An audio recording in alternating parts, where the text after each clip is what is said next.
Amables televidentes, están ustedes en sintonía de La Hora con Gregory. Recuerden que al mismo tiempo que estamos ahora en el canal 12 de Claro, Teleradio América, y en el canal 45 de Altiz, también puede sintonizarnos en el canal 79 de Claro, TRA2, perteneciente a este grupo de Teleradio América. Una imagen fabulosa.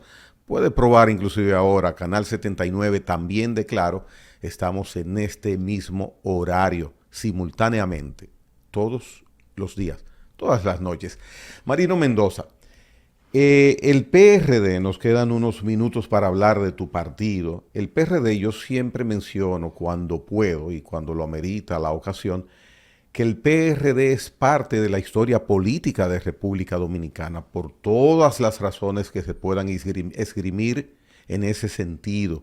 Así es.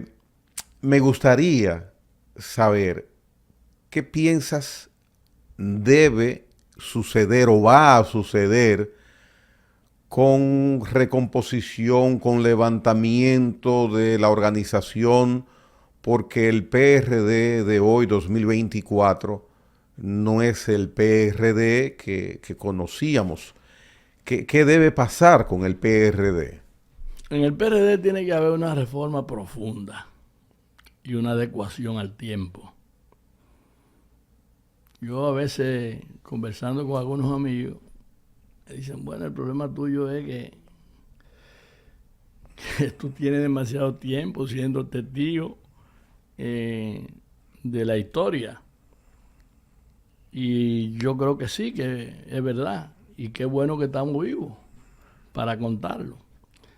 Pero realmente ya el quehacer político ha variado tanto que tú no puedes pretender ver el resurgimiento del PRD en el quehacer político tan inmediatamente. Porque Balaguer, y cuando uno habla de Balaguer tiene que saber que está hablando de Balaguer. Se fue en el 86, se fue en el 78. Y yo recuerdo que escribí un artículo, yo era articulista del periódico Última Hora, fijo, y escribí un artículo que decía, el doctor Balaguer y su marcha sin retorno. Te equivocaste entonces. Claro, lo admito que me equivoqué, pero yo estaba inducido por lo que la edad de Balaguer, Yeah. yo lo analizaba, la edad de Balaguer. Uno pensaba que no era posible que este país volviera con Balaguer apenas en ¿cuántos años después? 8 años después. 8 años después. 8 años después. Que siempre lo menciono, debo reconocer que el doctor Balaguer quiso en el 86 que yo me quedara en el gobierno. Yo era subsecretario de la presidencia entonces. Y sentí que me distinguió y respetó mi trayectoria de vida pública. Y después, en el 97, me tocó ir donde él por un encargo del doctor Peña Gómez y ahí hablamos del tema. Realmente, pero Balaguer era otra cosa. Balaguer era un estadista, un hombre que no anidaba resentimiento ni odio. Era un hombre que, como él me dijo a mí en esa ocasión, en el 97, me dijo, es que la integridad siempre hay que respetarla en la persona. Y esto no es un asunto de que usted sea contrario. En política no hay enemigo, hay contrario político. Que coyunturalmente puede ser un contrario, pero coyunturalmente puede ser un aliado suyo. Balaguer era un hombre con una perfecta identificación y valoración de lo que era el desempeño político de la gente. Bueno, ¿y quién pensaba que Balaguer iba a retornar? Bueno, Balaguer retornó y todo el mundo recuerda que el Balaguer de los últimos 10 años, yo lo grafico así, yo digo, bueno, el Balaguer de los últimos 10 años hubiera sacrificado y hubiera sido el ejecutor de la prisión del Balaguer de los 12 años. Sí, porque eran diferentes en el comportamiento de la conducta política. Bueno, pero no es así. Ya los tiempos, ahora se manejan otros criterios en la política. Y yo creo que el tiempo ya no les da a ningún partido para, después de haber pasado por este proceso, recomponerse tan rápido, sobre todo con un presidente como Luis Abinader, que el presidente Luis Abinader yo creo que se subestimó. La misma fuerza política del país lo subestimaron. Y también quizá los analistas políticos lo subestimamos en un momento. Pero el presidente Luis Abinader demostró que es un hombre que sagaz, que tiene capacidad y no tiene escrúpulo para ganar. Es decir, él hace lo que tiene que hacer para ganar. Eso es lo que le corresponde a un político. Ganar. Y entonces, bueno, ¿hay que hacer esto para ganar? Bueno, pues eso hay que hacerlo. No, por ejemplo, guardando la diferencia, no como por ejemplo pasó cuando Pompeo llamó al presidente Danilo Medina, que bueno, tú podrás decir, bueno, pero es que la coyuntura no le favorecía. Bueno, no le favorecía a él, pero le podía favorecer a otro dentro de su partido. Pero fueron errores sobre errores. Ya.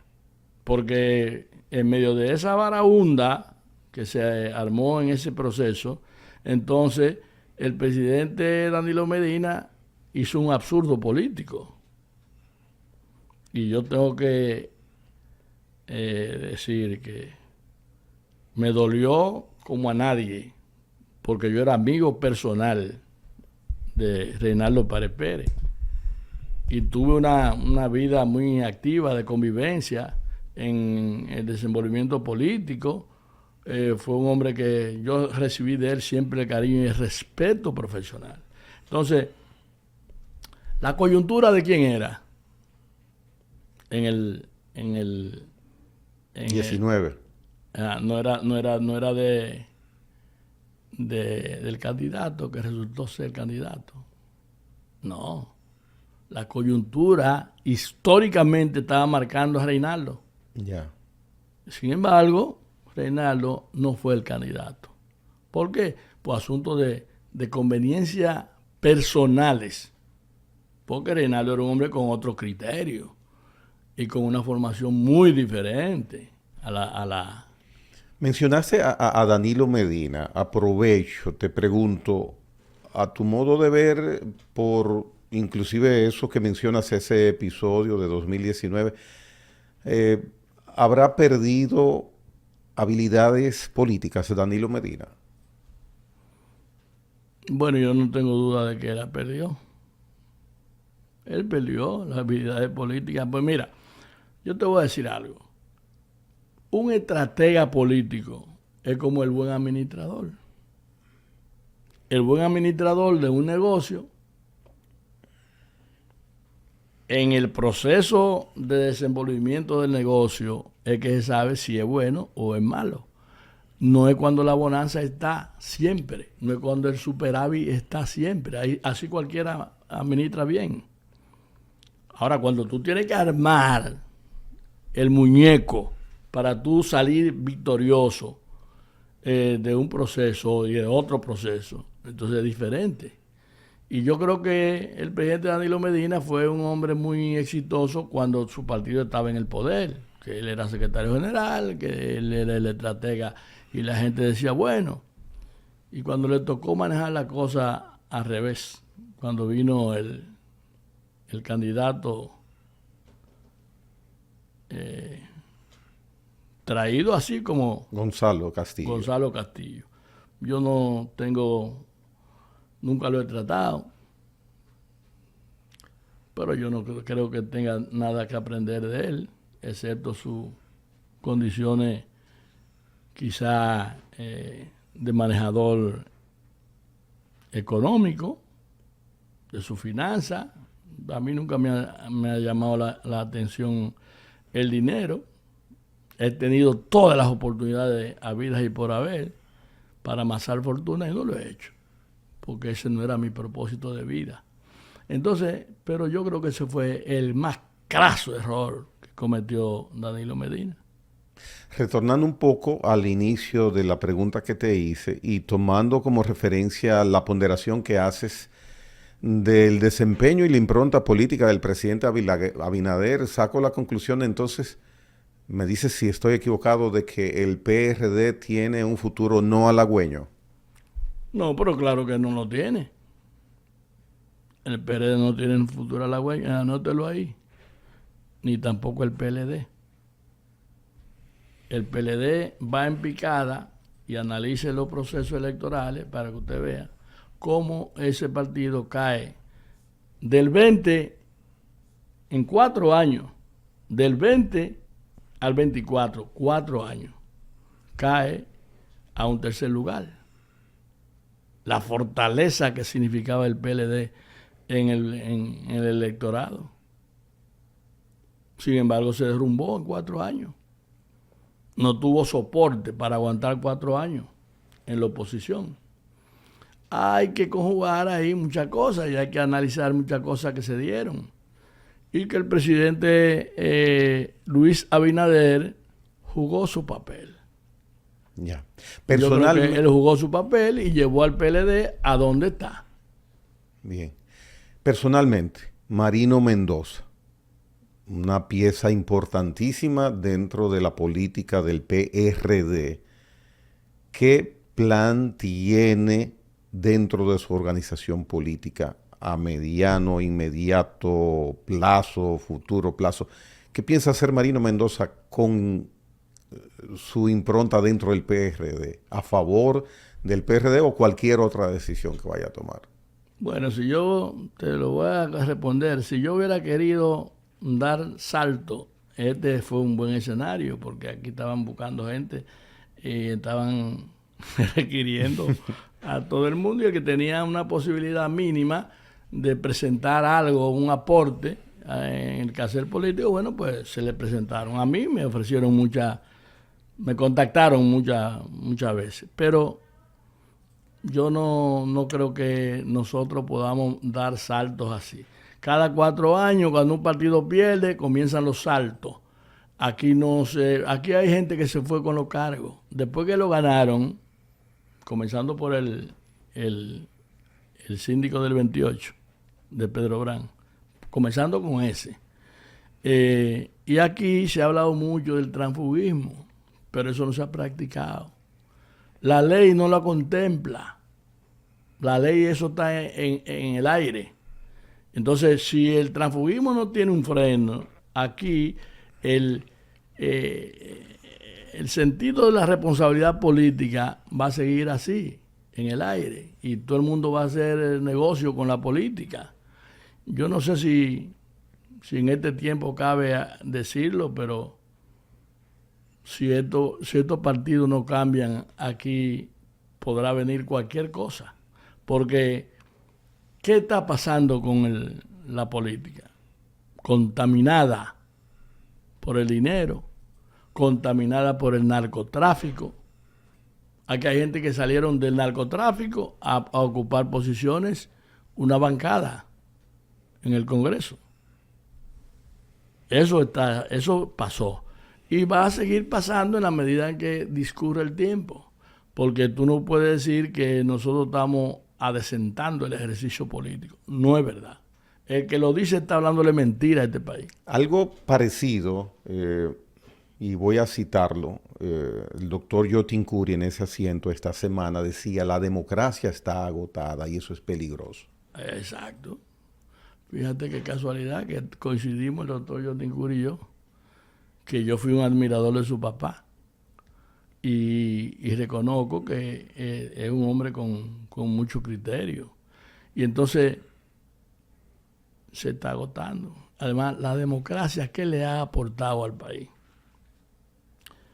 Que tú encuentras nóminas en todos los estamento del sector gubernamental, gente cobrando, pero friolera, millones de pesos, solamente porque, bueno, un contrato. Y entonces la dádiva y la transformación de la atención que, como se decía antes, la ración del BOA, ahora viene en contrato, a través de contrato. Y tú dices, bueno, pero que el país no puede seguir en este derrotero. Nosotros no podemos tener un país donde a la gente se le pague un servicio político en esa forma. Estamos hablando de muchos millones de pesos todos los meses con estimaciones que se hacen sobre la base de contrato. Entonces, un Estado no se puede manejar así. No puede. Porque el Estado tiene otro concepto, otro de servicio y de compromiso con la población. Con lo cual aquí se dan a esa gente que de alguna manera es pagándole el favor político. Que yo veo mucha gente silencioso o silenciado, que antes hablaban mucho de todas esas cosas. Ahora están silenciados todos. Dentro del Estado dominicano, la parte institucional, ¿tendrías o tienes alguna queja del actuar, del proceder del Poder Judicial, del Poder Legislativo, del Poder Ejecutivo? En sentido generalizado, en su momento, hoy, ayer, antes de ayer. Mira, en el desempeño del Poder Judicial, tú puedes decir, bueno, nosotros tenemos figuras dentro del ámbito judicial que hay que respetarlas, que tienen una impronta de vida profesional. Y hay que respetar eso. Pero esa no es el denominador común. Ese no es. Son lunares en el desempeño de esas funciones que aparecen. Y tú encuentras, para citarte dos gentes, tú encuentras a Miriam Germán, que la conocí en el ejercicio profesional de mi desempeño como abogado, penalista, manejé muchos casos. Ahí tú te encuentras con la magistrada que vino de Santiago para quedarse. La fiscal. No, la procuradora adjunta. Jenny Berenice. Jenny Berenice, una mujer que hay que sacarle hay que particularizarse en ella, porque realmente es una mujer que tiene una trayectoria probada de resiedumbre en su conducta. Annie Berenice es mi amiga que fue diputada. Me refiero a la magistrada procuradora adjunta, la que lleva el tren en el día a día de la justicia. Y está también Camacho, que hay que reconocerle su trabajo. Y yo creo que sí, que nosotros tenemos lunares en áreas, pero no tenemos eso como un común denominador, sino son particularidades que se dan en el sistema, por ejemplo, en el sistema de justicia. Y en el sistema del ejercicio ético de la conducta social de los funcionarios, oye, aquí hay muchas telas por donde cortar, muchas. Lo que pasa es que aquí está todo el mundo como comprometido. ¿Y el Poder Legislativo? En deterioro.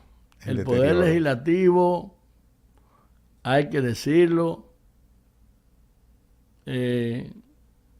nosotros no tenemos una buena Cámara de Diputados, no tenemos un buen Senado. Ahí se ha contaminado mucho. Mira, pero si el día que aquí se quiera sacar a relucir los nombres de gente que no deberían estar ocupados una curula ahí, eso es para quedarse con la boca abierta. ¿En ambas cámaras o en una? En las dos, pero en una más que en otra. Yeah. Entonces, pero eso hay que verlo. Y hay un asunto de carácter ético, moral, si tú quieres. La salud moral del país en ese derrotero no va bien. No va bien. Y entonces, como la política está tan enrarecida en lo que es el comportamiento de la conducta. Aquí hay gente que tienen 30 años y que tienen 25 años en el Congreso y no han presentado ni una resolución. ¿Me entiendes? No, tú no lo has oído haciendo una exposición ni fijando criterios en una intervención, porque no tienen la capacidad para hacerlo. Entonces tú no puedes tener un Congreso afectado de esa pobreza. No puede, porque antes el Congreso tenía otro concepto del que llegaba al Congreso. Yo recuerdo que el doctor Peña me dijo, fulano y fulano no van al Congreso mientras yo soy presidente del PRD. Y había razones. Y había razones, claro. Ya. Había razones. Y bueno, pero después que el doctor Peña Gómez se murió, bueno, muchas cosas pasaron. Y mucha gente se benefició de la ausencia del doctor Peña Gómez. En el aspecto técnico jurídico, el presidente de la República ha indicado recientemente que dentro de las reformas pendientes, las reformas que están en agenda por su administración patrocinar, la primera a llevarse a cabo va a ser la reforma constitucional. ¿Qué opinión tiene Marino Mendoza? ¿Procede? ¿Se justifica? ¿Es necesario reformar la Constitución Dominicana en 2024? Bueno, mira, en el 2010 yo fui parte de ese Congreso revisor de la reforma.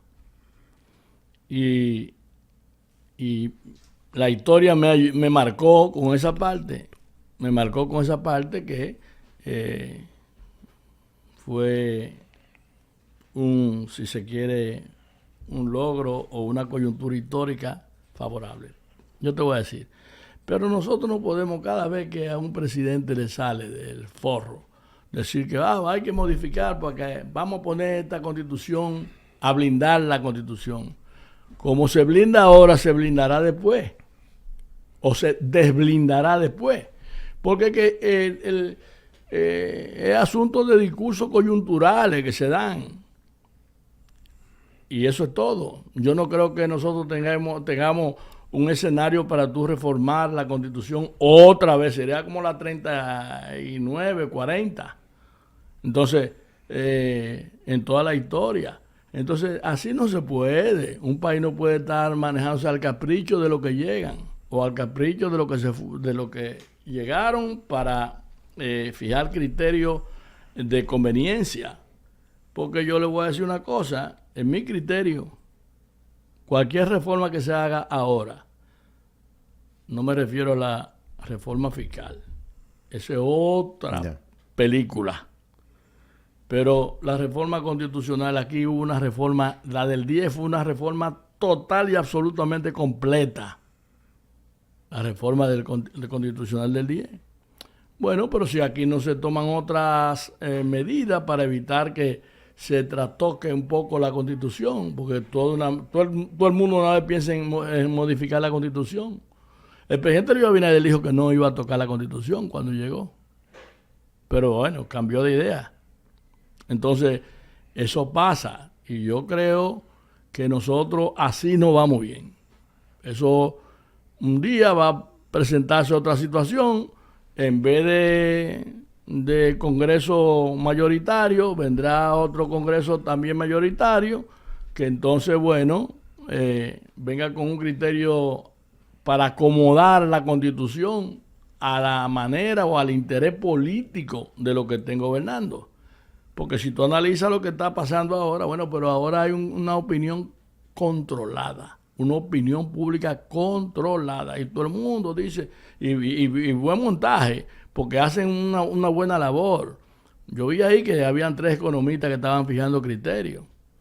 Pero has mencionado en el programa ese término, lo has utilizado en distintas ocasiones, opinión pública controlada. ¿A qué te refieres, Marino? Me refiero, bueno, que hay una opinión bajo control.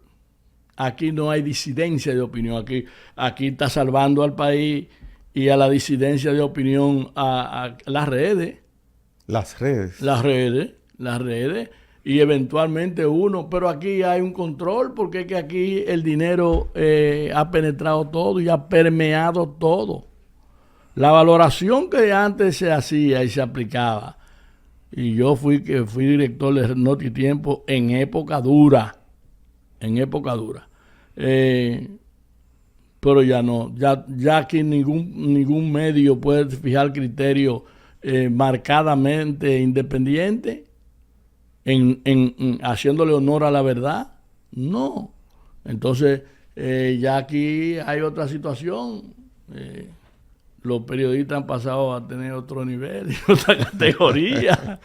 Marino, agradezco mucho que hayas venido acá a conversar con los televidentes a través mío de La Hora con Gregory, y lamento que el programa solamente pueda tener 1 hora de duración, si no estuviéramos por lo menos el doble de tiempo conversando sobre otros temas que pudieran haberse tratado. Gracias por tu presencia acá. Gracias a ti, siempre dispuesto a colaborar y a estar aquí contigo para este tema y cualquier otro tema que sea de interés de la opinión de las personas. Bien, Marino Mendoza nos ha acompañado hoy día, agradable presencia. Les espero en la próxima edición de La Hora con Gregory. Hasta entonces.